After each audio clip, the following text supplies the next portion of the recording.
यथा च प्राणादि, यथा च प्राणादि एक और दृष्टांत से समझा रहे। पटवच्चा के बाद पट के समान आकुंचित प्रसारित पट में जैसा कोई अंतर नहीं होता, वही है, भिन्न है नहीं। तद्वत एक और दृष्टांत यथा च प्राणादि ही, यथा जैसे प्राणायाम आदि से निरुद्ध है प्राणापान आदि, तो यद्यपि पहले जब आप ले रहे हैं सामान्य रूप में श्वास और छोड़ रहे हैं, वो तार्किक भी मानते एकोपी संज्ञाम लभते, कहा प्राणापान संज्ञाम लभते, वह है तो एक, लेकिन वो नाना संज्ञाओं को प्राप्त करता है। कोई क्रिया भेद को मानता है, कोई स्थान भेद को मानता है। इसी के आधार पर उन्हें क्रियोपाधि और स्थानोपाधि के आधार पंचधा विभक्त कर देते हैं, और वही विभक्त समस्त प्राण भी एकीभूत हो जाता है। जब आप प्राणायाम आदि से निरुद्ध कर लो, या मरणावस्था में प्राण निरुद्ध हो जाए, वो पांच प्राण एकीभूत वापस हो जाता है। और इसलिए ज्ञापन होता है जैसे वो पांच जो कार्य भेद हम देख रहे थे वो कारण से अभिन्न, तद्वत यहाँ पर भी समझें कारण कार्य अन्यत्व को। औपाधि के भेद होने पर भी वास्तविक पारमार्थिक अभेद में कोई आपत्ति नहीं है। यथा च लोके प्राणापानेषु प्राण भेदेषु प्राणायाम निरुद्धेषु कारण मात्र रूपेण वर्तमानेषु जीवन मात्रम कार्य निर्वर्त्यते है। जैसा श्लोक में देखा गया, प्राणापान आदि जो प्राण भेद थे उनको आपने प्राणायाम के निरुद्ध कर दिया, और कारण रूप से विद्यमान होने पर वह जीवन मात्र रूपी कार्य का संपादन तो कर रहा है, आदि मरा नहीं। ये सिद्ध योगी का ले रहे जो समाधिस्थ है, वह सहज प्राणापान भेद को व्यवहार को समाप्त कर दिया, लेकिन एक सामान्य प्राण पर शरीर में व्याप्त, चाहे वो मांस में स्थित कर दिया, चाहे हड्डी में स्थित कर दिया, अलग अलग युगों में अलग अलग सिद्धांत है, तो कहीं भी उसको निरुद्ध कर दिया है। अब वो जो पंचदा विभक्त और अपना अपना कार्य नहीं कर रहे हैं, समाधि अवस्था में एक प्राण सामान्य रूप में स्थित है और वह शरीर को जीवित रखा हुआ रहता है। वे कहते हैं कारण मात्रेण रूपेण वर्तमानेषु जीवन मात्रम कार्य निवर्तते, कारण मात्र रूप से विद्यमान होकर के इस शरीर का जीवन मात्र पर कार्य का संपादन करते रहता है। नाकुंचन प्रसारण आदिकम कार्यांतरम, जैसे अपान आदि जो प्राणों का कर्म है, अपना धर्म है आकुंचन आदि करना, वह आकुंचन प्रसारण आदि कार्य रहित होकर के विद्यमान है।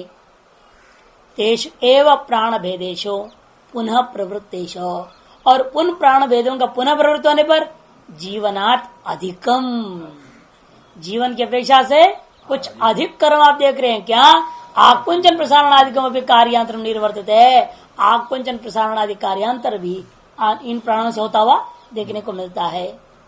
न च प्राण भेदानाम प्रभेदवद प्राणाद अन्यत्व, इसलिए जो प्राण भेद है अपना भेद को प्राप्त होते हुए वे अपने मुख्य प्राण से भिन्न नहीं है। समीरण स्वभाव अविशेषात, क्योंकि वायुत्व रूपा जो स्वभाव है वह सब समान है। ये भी वायु है, वो भी वायु है, संज्ञाएं भेद है, क्योंकि क्रिया रूपी उपाधि स्थान रूपी उपाधि के कारण से हो गया, नहीं तो वायुत्व रूपी सादृश्यता को लेकर वो सब एक ही है। एवं कार्य से कारणाद अनन्यतम, इसलिए कारण का से कार्य का अनन्यत्व मानना होगा। अतश्च कृष्णस्य जगतो ब्रह्म कार्यता तद अनन्यत्वाच्च सिद्धा एष श्रोति प्रतिज्ञा, इसलिए संपूर्ण जगत का ब्रह्म का कार्य होने के नाते संपूर्ण जो जगत है वह ब्रह्म से अनन्य है, कारण से अनन्य है। यह बात सिद्ध होने पर वो जो श्रोति प्रतिज्ञा है वह भी सिद्ध हो गई। कौन सी? ये न श्रुतम श्रुतम भवति अमतम मतम अविज्ञात विज्ञातम इत्यादि। यह प्रतिज्ञा की सिद्धि के लिए ही कारण का कार्य से, कार्य का कारण से अन्यत्व मानना पड़ेगा, ये बात कहती है। अब कहते यदि कार्य कारण से अनन्य है, ब्रह्म अपने से अभिन्न जगत को स्वयं निर्माण कर लिया, यदि मान लिया जाए इस बात को, तो उस ब्रह्म में दोष आ जाएगा कि ब्रह्म को कहना पड़ेगा ये ब्रह्म मूर्ख है, कहना पड़ेगा। क्यों? कहते बताओ कैसा ब्रह्म है वो, कैसा बुद्धिमान, कैसा चेतन है वो, जो अपने अहितमय दुखमय संसार को निर्माण कर लिया।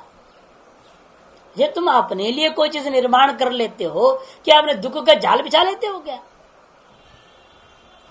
एक साधारण आदमी को संसार में देखा जाता है, वो अपने लिए जो कुछ भी कार्य करेगा वो यही सोच के करता है कि मैं इससे सुखी प्राप्त करूं, सुखार्थ ही आनंदार्थ ही से व्यवस्था बना लेता है। भले उसमें मिले ना मिले एक अलग बात है, अपना कर्म है उसका। लेकिन ब्रह्म जैसे समर्थ सर्वज्ञ सर्वशक्तिमान होते हुए ऐसा जो है जगत को बना लिया, जिससे उसको अज्ञान में डूबना पड़ जाए, अनेक प्रकार का दुख, जन्म मरण का जो दुख को झेलना पड़ रहा है, तो क्या फायदा है इसे जगत बनाने का? इसलिए ब्रह्म ने अपना अहित का तो निर्माण नहीं कर सकता, इसलिए मानना पड़ेगा यह जगत ब्रह्म से भिन्न है और भिन्न कारण से पैदा हुआ है। और वो जिस कारण से पैदा हुआ है जगत है, वह कार्य कारण मिल करके क्या कर रहे हैं? इस ब्रह्म को तंग कर रहे हैं, उसको दुख दे रहे हैं। अतएव ब्रह्म का कार्य जगत नहीं है, ये मानना पड़ेगा, किसी और का कार्य है, और वो जो है इसको कष्ट देने के लिए बना हुआ है। यदि ब्रह्म स्वयं बना लेता तो ऐसा नहीं बना सकता है, ये आक्षेप संगति है। अतएव कारण से कार्य को अनन्य नहीं मानना चाहिए, भिन्न ही मानना चाहिए। पूर्व पक्ष का अपना विचार है इस पर। इतर आक्षेप संगति से, इसलिए आक्षेप किया ना उसने, आपके कारण कार्य अनन्य के ऊपर आक्षेप कर दिया।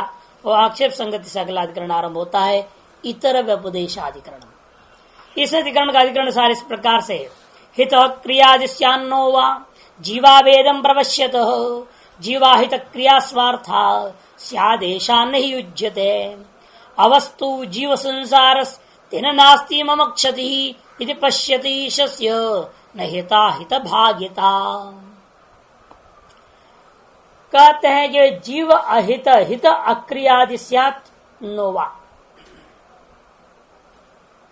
तो हित के अकरण आदि है या नहीं है?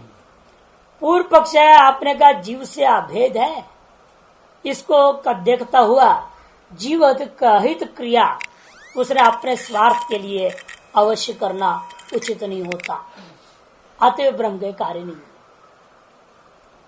तब सिद्धांत जगत नहीं, अवस्तु जीव संसार, ये जीव का जो अपना संसार दुख में मान रहे हो, जो हित का आकरण कर लिया, अहित को बना लिया है कह रहे हो, ये सब वास्तव में वस्तु ही नहीं है, मिथ्या है।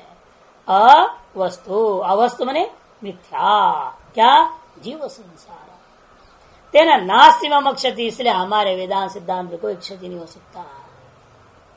इति पश्यत, एतादृश दृष्टि से युक्त व्यक्ति के दृष्टि में वास्तव में ईश्वस्य न हिताहित भागिता, ईश्वर हित और हित का संबंध ही नहीं हो सकता। इतर व्यपदेशाद हिताकरणाय दोष प्रसक्ते है, पूर्व पक्ष का सूत्र है। अगला सूत्र सिद्धांत है कि दो सूत्र वाला अधिकरण है। इतर व्यपदेशात तत्त्वमसि इत्यादि श्रुति से इतर जीव में ब्रह्मत्व व्यपदेश है। अनन्य जीवन आत्मना नाम रूप व्याकरण इत्यादि के द्वारा जीव और ब्रह्म का भिन्नत्व का कथन हो रहा है। जीव में ब्रह्मत्व का उपदेश कहीं है और कहीं ब्रह्म ही जीव हो गया, ब्रह्म में जीवत्व का उपदेश हो गया, दोनों देखने को मिल रहा है ना। तत्त्वमसि में क्या हो गया? जीव में ब्रह्मत्व का उपदेश हो गया। अनन्य जीवन आत्मा ने ब्रह्म ही जीव के द्वारा बना, ब्रह्म में जीवत्व का उपदेश हो गया। जीव में ब्रह्मत्व और ब्रह्म में जीवत्व इसमें तभी हो सकता है जब दोनों भिन्न होंगे। जब एक के धर्म को दूसरे में और उसका धर्म को इसमें देखना चाहोगे तो वो दिन पर वस्तु है, परस्पर एक दूसरे के धर्म से आरोपित हो रहे हैं। तो ऐसी स्थिति में तो ब्रह्म सृष्टा हो तो ठीक नहीं, क्योंकि ब्रह्म में जीवत्व है तो भी गलत है, जीव में ब्रह्मत्व है तो भी गलत है, क्योंकि जीव वही ब्रह्म जीव बन करके कार्य का निर्माण कर दिया।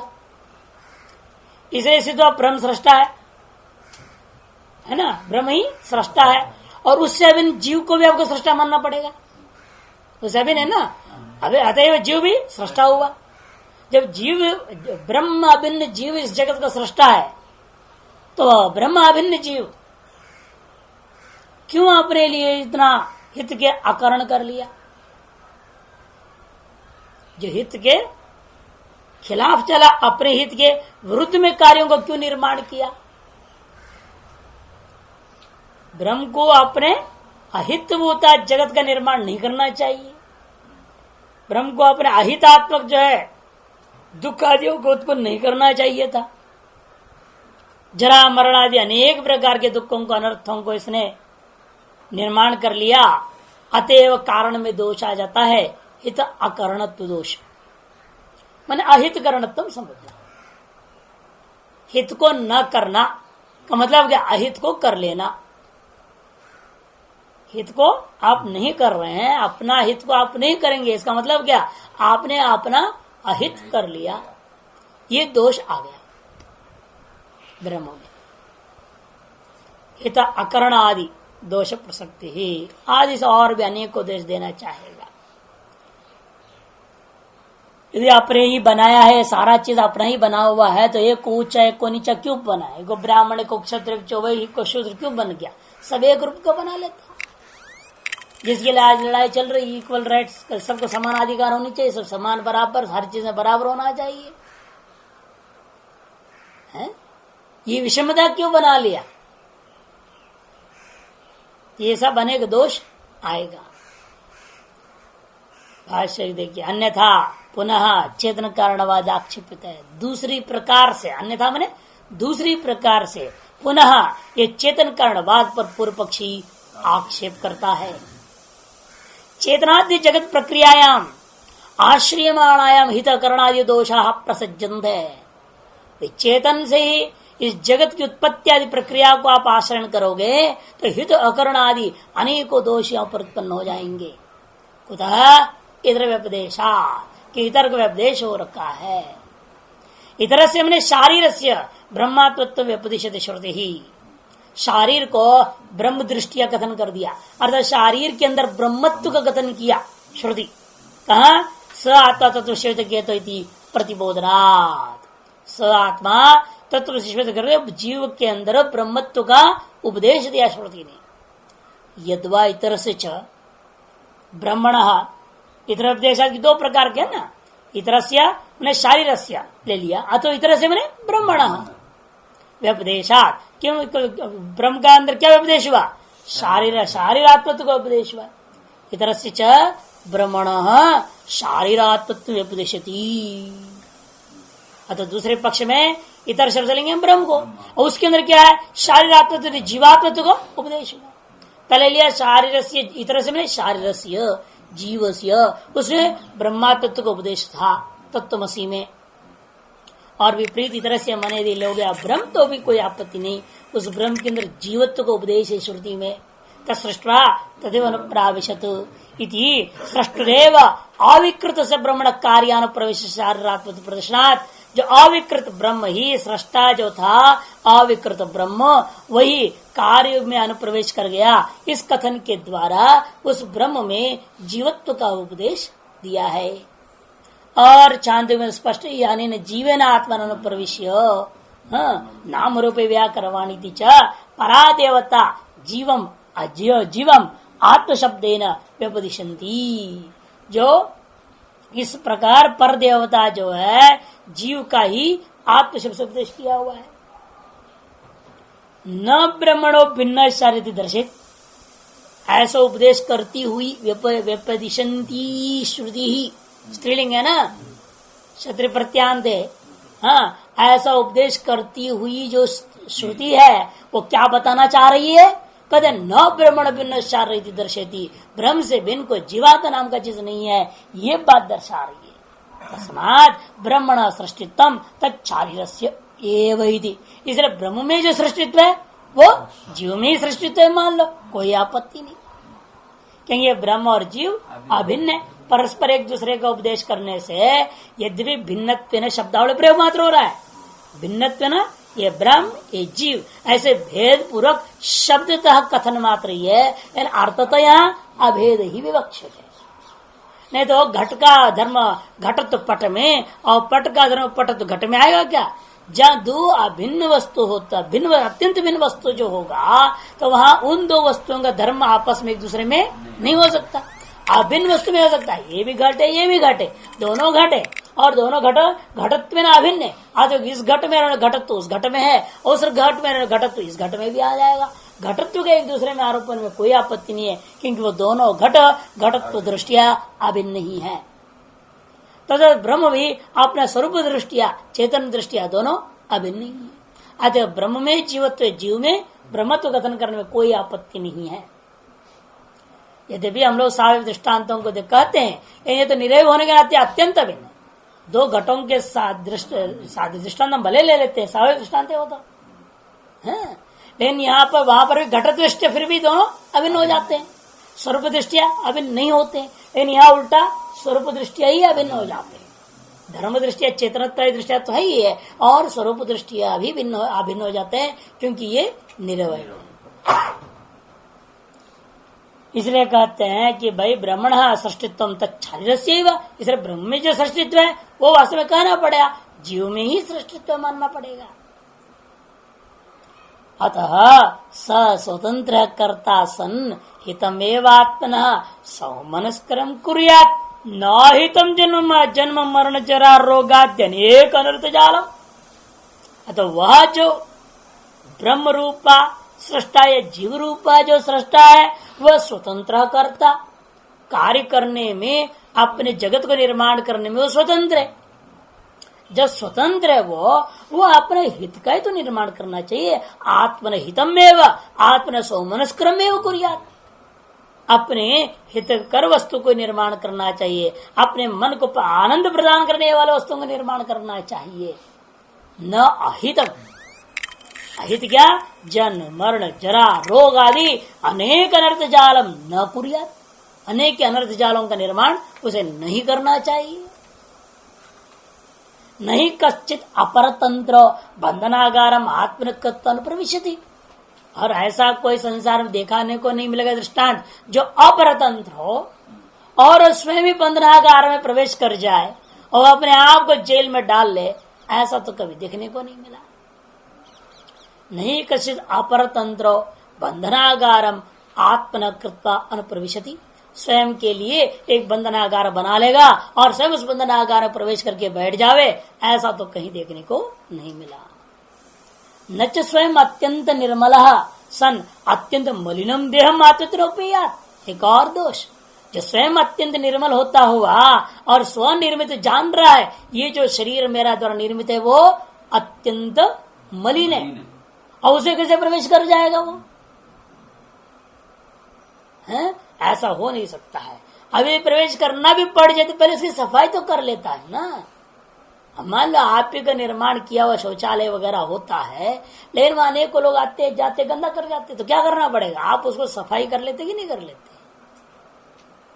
यानी उसी में घुस के बैठ जाते। तो उसी प्रकार जब हमने ही बनाया है और किसी कारणवश उसमें मलिनता यदि है उसको दूर करके ही तो ब्रह्म को प्रवेश करना चाहिए था ना, तो सीधे क्यों प्रवेश कर गया? अत्यंत मलिनो देहो देहि चात्यंत निर्मल उभयोर अंतरंग्यात्मा कस्य शौचम विधीयते। जब ये विवेक जग जाए फिर क्या विधि विधान रह जाता है।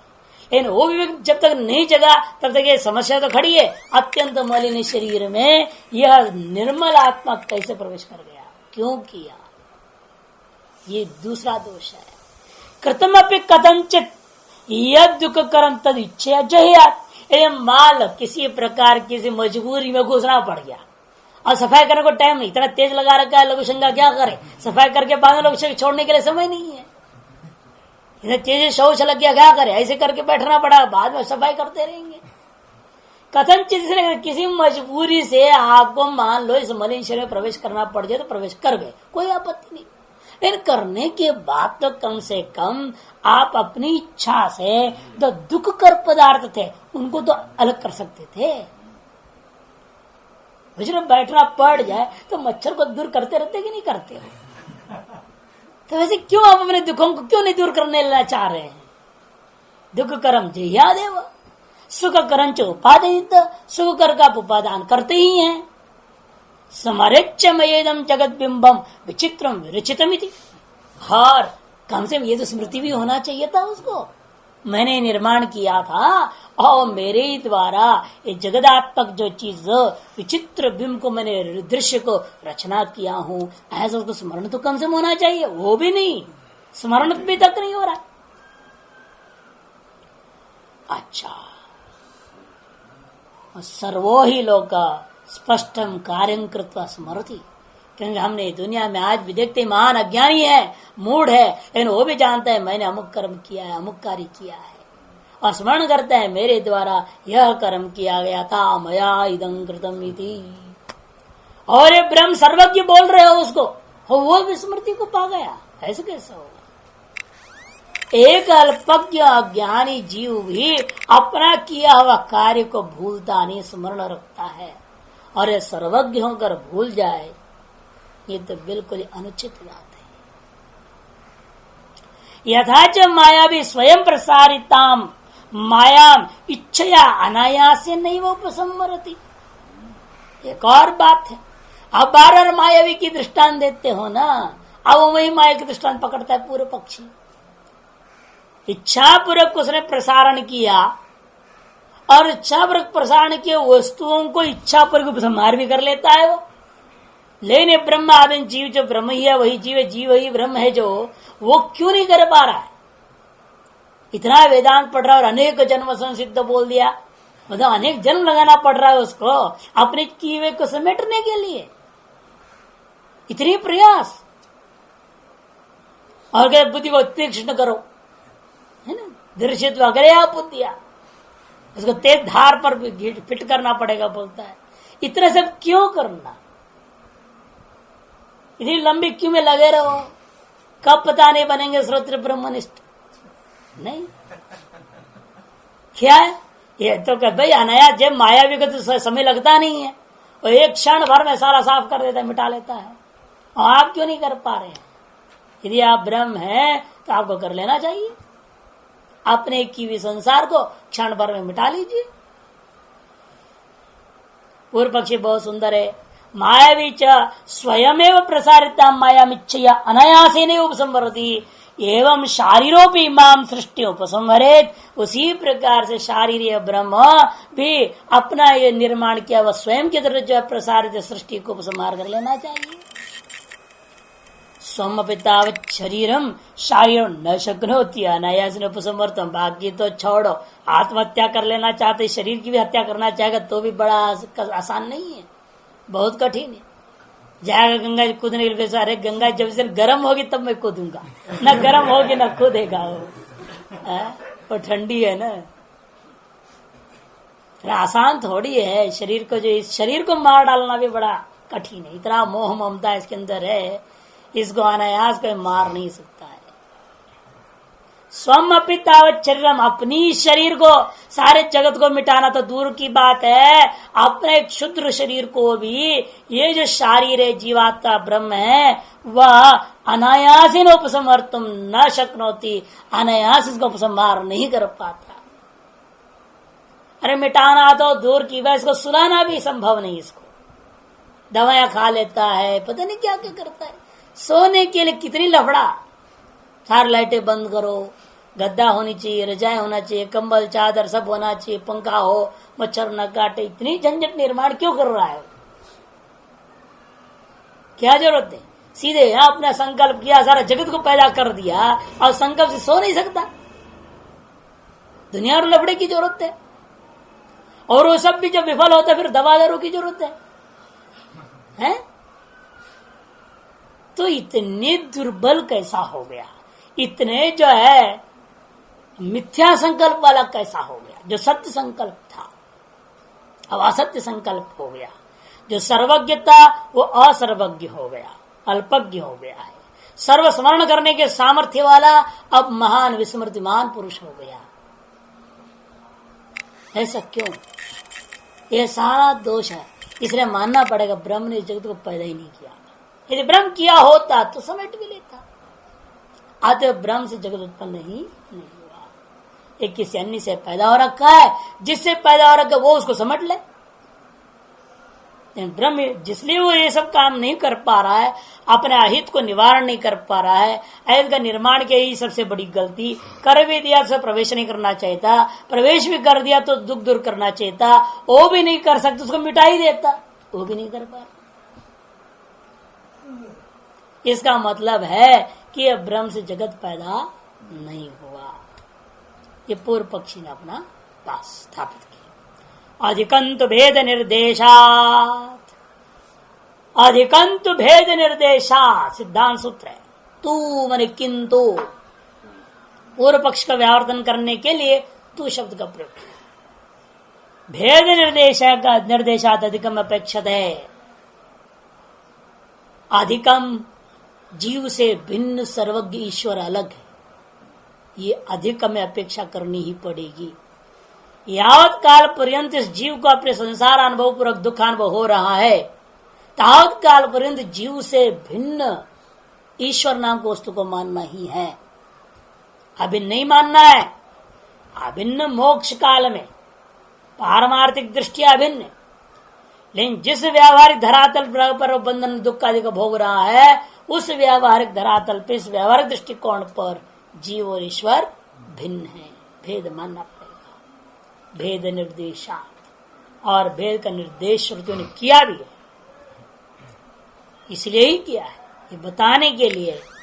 और निर्गुण निराकार माया को लेकर भले सर्वज्ञ आदि हो जाता है, लेकिन उसी माया की महिमा से कार्यभूत अविद्यात्मक शरीर से जन्य शरीर आदियों को उपाधि वाला ग्रहण करते हुए जीव भाव को प्राप्त कर जाता है। समष्टि विष्टि भेद का निर्देश है।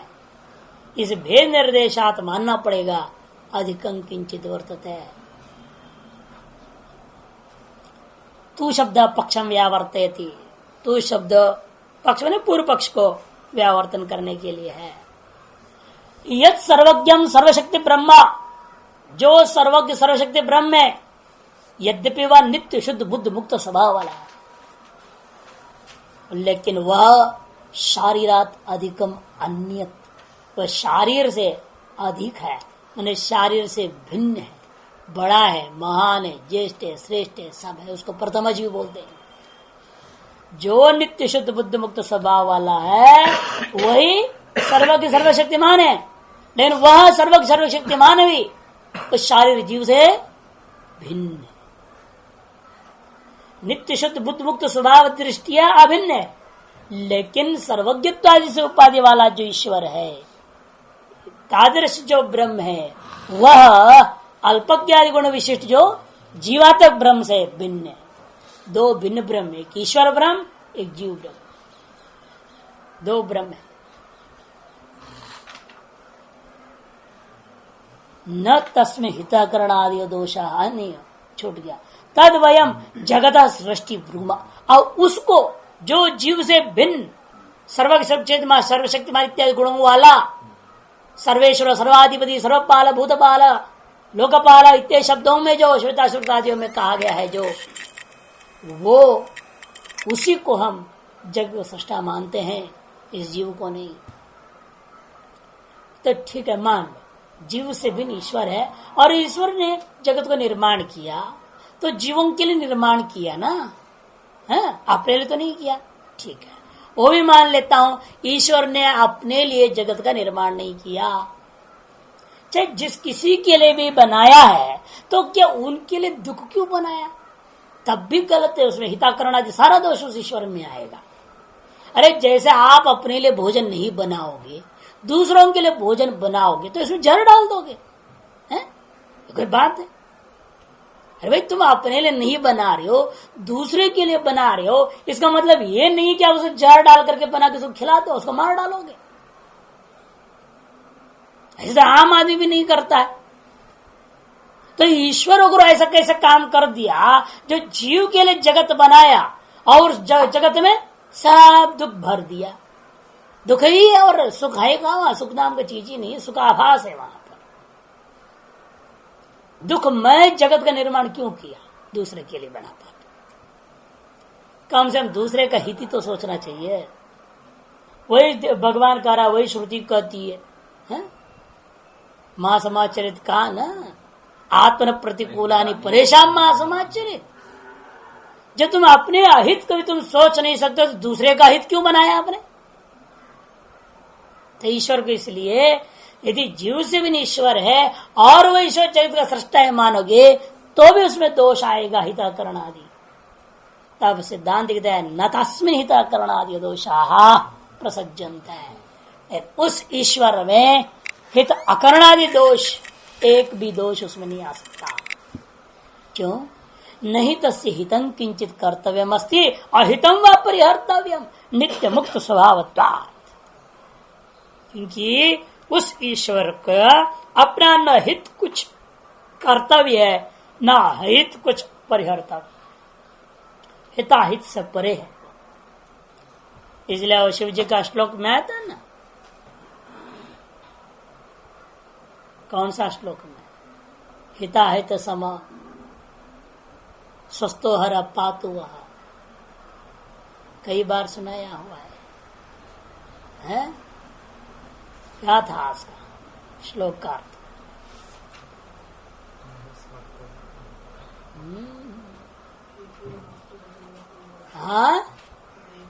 हाँ, अब यह इनको याद आया। भीतिर्नैव भुजंग पुंग पुंगव विषात् प्रीतिर्नैव चंद्रामृतात्। भीतिर्नैव भुजंग पुंगव विषात् प्रीतिर्नैव चंद्रामृतात्। शिव जी का स्वरूप है सब द्वैत है और सब द्वैतों से परे बैठे हुए हैं। लेकिन सांप पहन रखे हैं और उनके भुसभुस कर रहे हैं और उनकी जहर से उनको डर नहीं। और चंद्रमा है, ललाट में अमृत चपक रहा है, वहां से उस अमृत के प्रति कोई प्रेम नहीं विशेष। ना शौचम गले मुंडल माल लुलनाथ न शौचम गंगा जला। गले में रुंड माला पहने हुए हैं, उसमें अशुद्धि का मामला नहीं है। न तो गंगा धारा से अपने आप को पवित्र मान रहे हैं और नोद्वेगश्चिति भस्मनात् न प्रीतिर गौरीस्तनालिंगनात्। और चिता का भस्म लेप कर दिया तो उससे उद्वेग नाम का चीज नहीं हो। आप लोग मुर्दा को छू देते तो बड़ा मन में उद्वेग रहता है। जब तक गंगा में डुबकी नहीं लगा, नहाया नहीं, अपने आप को पवित्र नहीं मान सकते, आप सुखी नहीं हो सकते। नोद्वेगश्चिति भस्मनात् न सुखस गौरी स्तनालिंगनात्।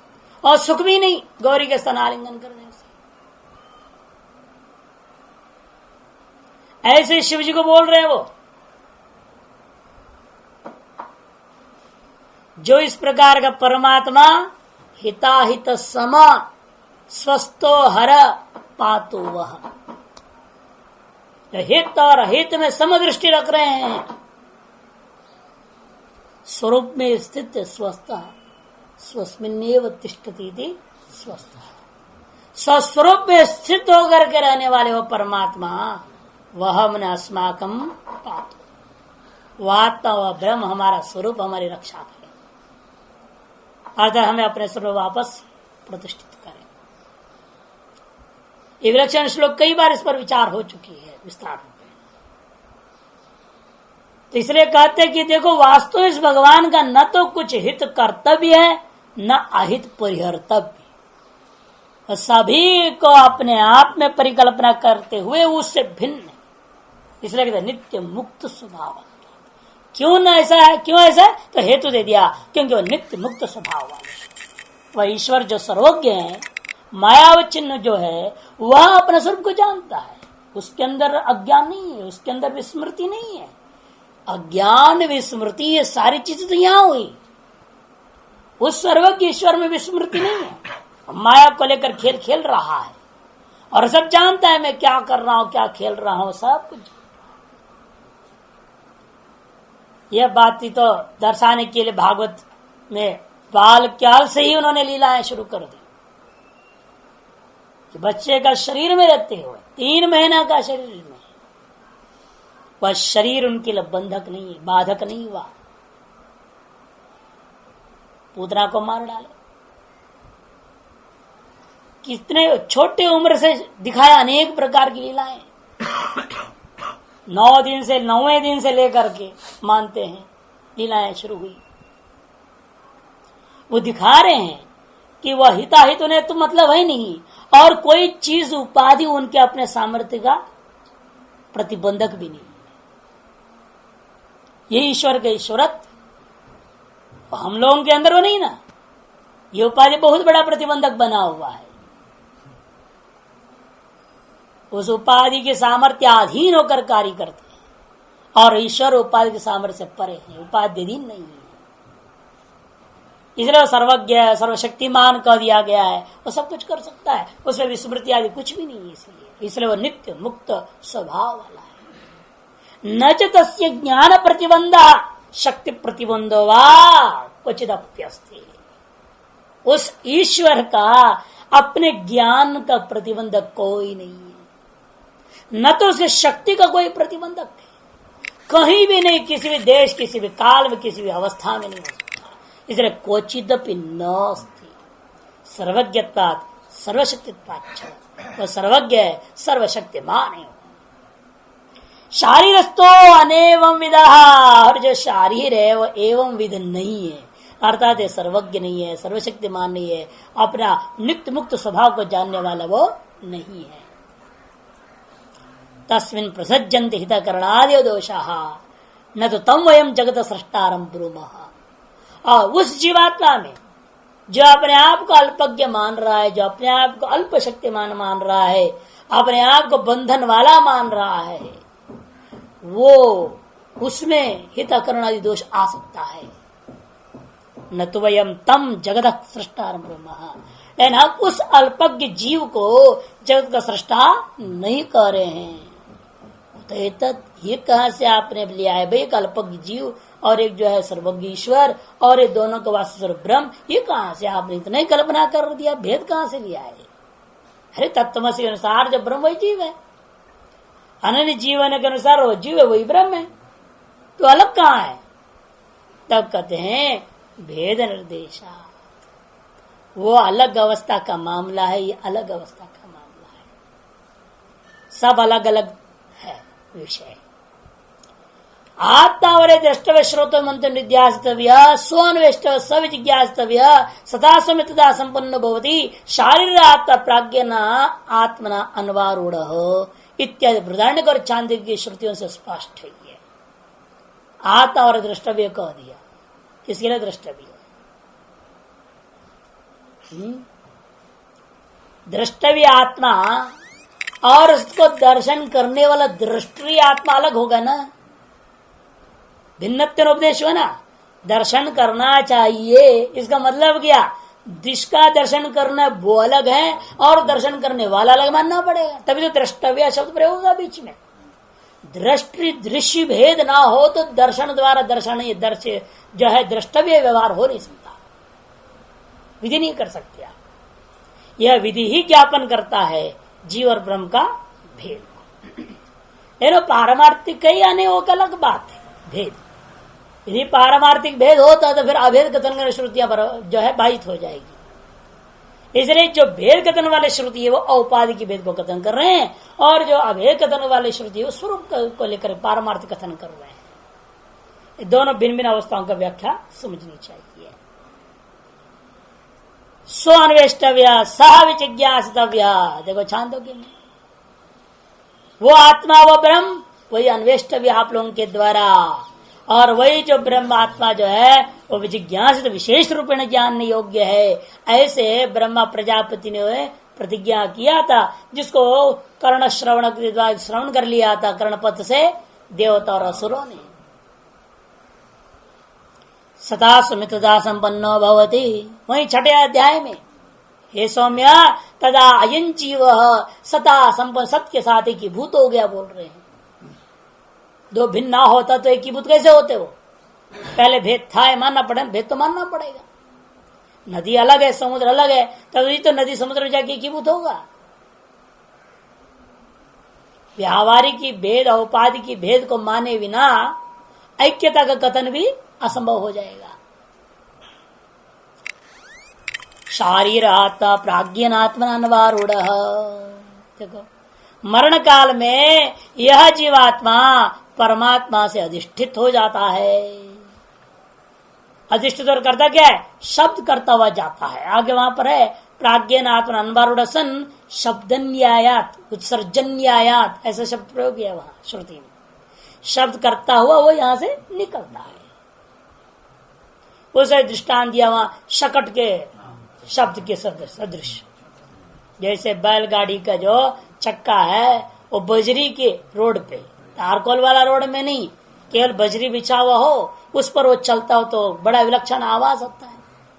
वैसे ही सब मर्म प्रदेशों से प्राण निकलते हो तो एक विलक्षण आवाज होता हुआ जीवात्मा जो शरीर से निकलता है, ऐसे कहा। वो भी ब्रह्म में अधिष्ठित होकर के जीव का गमन हो सकता है, नहीं तो नहीं हो सकता। इसे प्राज्ञन आत्मा अन्वारूढ़ सन अयम शारीर आत्मा उत्सर्जन आयात। ये जो प्रयोग हुआ वो ज्ञापन करता है प्राज्ञात्मा और जीवात्मा शारीर आत्मा भिन्न है। इत्येवं जाते कर्तृकर्मादि भेद निर्देशो जीवात अधिकम ब्रह्म दर्शयति। इस प्रकार के जो कर्तृकर्मादि उपदेश जो है भेद निर्देश हुआ है वह जीव से भिन्न ब्रह्म को दर्शाता है। तो पूर्व पक्षी अपना वही बात लाता है, ननु अभेद निर्देशो भी दर्शिता। फिर तो श्रुतियों में परस्पर विरोध हो गया, कहीं भेद कहीं अभेद श्रुति कह रही है। कहा अभेद बताया? तत्वसित्यवन जातीय कथम भेदाभेद विरुद्ध संभवेयाता। एक वस्तु भेद और अभेद उभय रूपा हो, विरुद्ध वस्तु हो, ऐसा तो हो कैसे हो सकता है? कहते नैष दोष, औपाधि के उनमें कोई आपत्ति नहीं है। आकाश घटाकाश न्याय न उभय संभव से तत्र तत्र प्रतिष्ठापित। अरे पहले से हम कई बार इस बात को समझा चुका हूँ, निर्णय दे चुका हूँ, प्रतिपादन किया हूँ, तो फिर याद दिलाता हूँ। आकाश महाकाश और घटाकाश जिस प्रकार से हैं भेदा भेद पूर्वक रहते हो, उसी प्रकार का जो व्यावहारिकी औपाधि की भेद मात्र ही है, पारमार्थिक क्या भेद है। यह बात को उभय संभव है एक ही तत्व में। इसको हमने जगह जगह पर पूर्व में समझा दिया है। अपिच यदा तत्त्वमसीत्यवं जातीय के न अभेद निर्देशेन अभेद प्रतिबोधितो भवति। और जानते हो तुम्हारे सारी शंकाएं अपने आप खत्म हो जाती है उस दिन, जिस दिन तुम्हें अभेद का अनुभूति हो जाए। उसे बोलना बंद कर दोगे, शंकाएं करना बंद कर दोगे, है ना। छिद्यन्ते सर्व संशया। एक आदमी बार बार आता था हमसे, महात्मा वही वही वही वही प्रश्न बार बार पूछता था। अंत उनको वही कहना पड़ा हमें, देखो भाई सीधी सी बात है, अपना चिंतन मन करते रहो, यहाँ आके वही वही बक बक बक करने से कोई फायदा नहीं है। थोड़ा भंडारा खाना कम करो और अपना चिंतन अंदर का शुरू करो। बाह्य यात्रा कम करो। तो भंडार यात्रा करते हो, ये भंडार यात्रा कम करो। और जो है तीर्थ यात्रा करना तो ठीक था, लेकिन तुम तो भंडार यात्रा करते हो केवल। इसको घटाओ और अपने स्वरूप में जाओ, अंतर यात्रा आरंभ करो, तो धीरे धीरे सब संशय दूर होगा, तो तुम्हें समझ में आएगी बात है। नहीं तो केवल शब्दों में खेलते रहो तो कुछ नहीं होने वाला है। तो वही यहाँ पर कह रहे कि देखिए यदा तत्वमसित्यवं जातीय के न अभेद निर्देशिन अभेद प्रतिबोधितो भवति। जब आपके अपने इस हृदय में, इस बुद्धि में तत्वमसित्यवं जातीय का अभेद बोधक जो वाक्यों के द्वारा यदि अभेद ज्ञान प्रतिबोधित हो गया, जग गया, अभेदानुभूति हो गई, तदा अपगतम भवति तदा जीव से संसारितम ब्रह्मण्य सृष्टितम। तब तो जीव में संसारित भी नहीं, ब्रह्म में खत्म मामला सब। न कोई ईश्वर है, न कोई जीव है, न सृष्टा है, न बद्ध पुरुष है, कोई लफड़ा नहीं, सब मिट जाएगा। स्पष्ट है ना। इसलिए ईश्वर रहेगा, दोबारा हमको जो बंधन में डाल देगा, हम मुक्त हो जाएंगे। तो ये जो बार बार लोग कहते हैं, इसका जवाब दे दिया, सृष्टा ही नहीं, ईश्वर भी मामला खत्म। जब ईश्वर ही नहीं रह गया, कौन आपको दोबारा बंधन में डालेगा? न जीव है न ईश्वर है। ये सब तब तक है जब तक हमने अभेदानुभूति नहीं की। तब तक अपने आप को जीव मान रहे हैं, दूसरे को ईश्वर मानना पड़ेगा। उस ईश्वर ने जगत निर्माण किया और वह ईश्वर इस जीव के कर्मों के अनुरूप इसको जन्म मरण आदि चक्र में डालते रहता है, ये मानना पड़ेगा। यंत्रारूढ़ानी माया घटाना पड़ेगा। लेकिन जिस क्षण अभेदानुभूति हो जाए, अभेद प्रतिबोधित तो यदा भवति तदा अपगतम भवति जीव से संसारितम ब्रह्मणस्य सृष्टित्वम समस्त से मिथ्या ज्ञान विजृंभित भेद व्यवहार से सम्यक ज्ञानी न बाधितत्वात्। क्योंकि मिथ्या ज्ञान के महिमा, ये जो समस्त भेद व्यवहार था, वह सम्यक ज्ञान के द्वारा उस समय बाधित हो जाता है। तत्र कुतएव सृष्टि कुतो वा हितकरणादि दोषा। बताओ अब उस अवस्था में ये कैसे तुम कहोगे सृष्टि अमुक से हो रहा है, कहां से हुआ, ये बात कैसे कहोगे? कहां तुम्हारे हितकरण आदि दोष रह जाएंगे? मैंने नहीं रहेंगे। इसका तात्पर्य अविद्या प्रत्युपस्थापितन, आक्षेप पूर्वक कुतः किम शब्द का प्रयोग है ना। कुतएव सृष्टि, कहां सृष्टि रह गई तुम्हारी? जब सृष्टि नहीं रह गई, हितकरण दोष कहां से हो सकते हैं? अर्थात कुछ भी नहीं होता। अविद्या प्रत्युपस्थापित नाम रूप कृत कार्यकरण संघातोपाधि अविवेक कृता ही भ्रांतिर हित करणादि लक्षण संसारो न तो परमार्थ तो स्थिति असकृत अवोचाम। इस बात को हम कई बार बोल चुके हैं। आप पकड़ते नहीं हो तो तुम्हारी बुद्धि की महिमा है, हम क्या कर सकते हैं? जो इस बात को पकड़ नहीं पा रहा है, नहीं समझ पा रहा है, उसकी अपने बुद्धि की महिमा है। और शास्त्र तो बार बार ये बात कहा है, और भाषा कहते हैं मैंने इसको कई बार कहा सकृत, मैंने कई बार इस बात को विभिन्न प्रकार से विभिन्न शब्दावलियों के द्वारा समझाने का प्रयास किया है कि जो है अविद्या से प्रतिस्थापित नाम रूप कृत कार्यकरण संघात उपाधि की अविवेक के कारण से ही भ्रांति हुई है, और हित करणादि रूपा संसार भी उसी के कारण से, अविवेक के कारण से। जो सत्यानृत्य मिथुनी कृत्य करके प्रतिज्ञा वाक्य में जो है आपका शुरू में ही संबंध भाष्य में कह चुके हैं, अध्यास भाष्य में भूमिका में कह चुके हैं। ये अनृत्य का और सत्य का जो मिथुनी भाव है, इसका अविवेक के कारण से ही ये तारस बंधन है, ये तारस संसार है, ये तारस हरित करणादि दोष है, सारी चीजें आएंगे। न परमार्थ तो अस्ति जन्म मरण छेदन भेदनादि अभिमानवत्। जैसे जन्म का अभिमान, मरण का अभिमान, छेदन का अभिमान, भेदन का अभिमान इत्यादियों के अभिमान अविद्या निमित्तक है, तद्दत संसार का सृष्टित्व का अभिमान भी, यह संसार का अभिमान भी, बंधन का अभिमान भी भ्रांति निमित्तक ही है। अब आदित्य तो वेद व्यवहार है।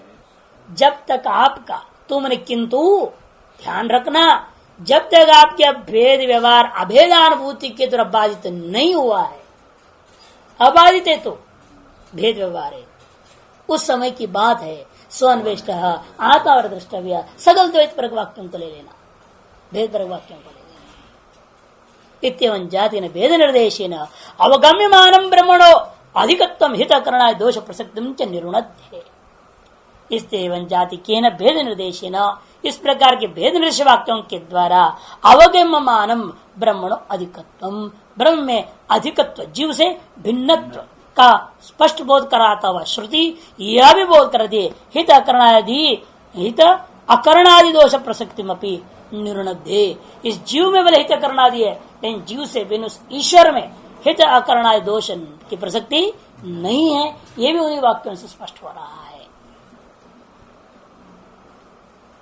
अस्मादिवच्च तदनुपपत्ति ही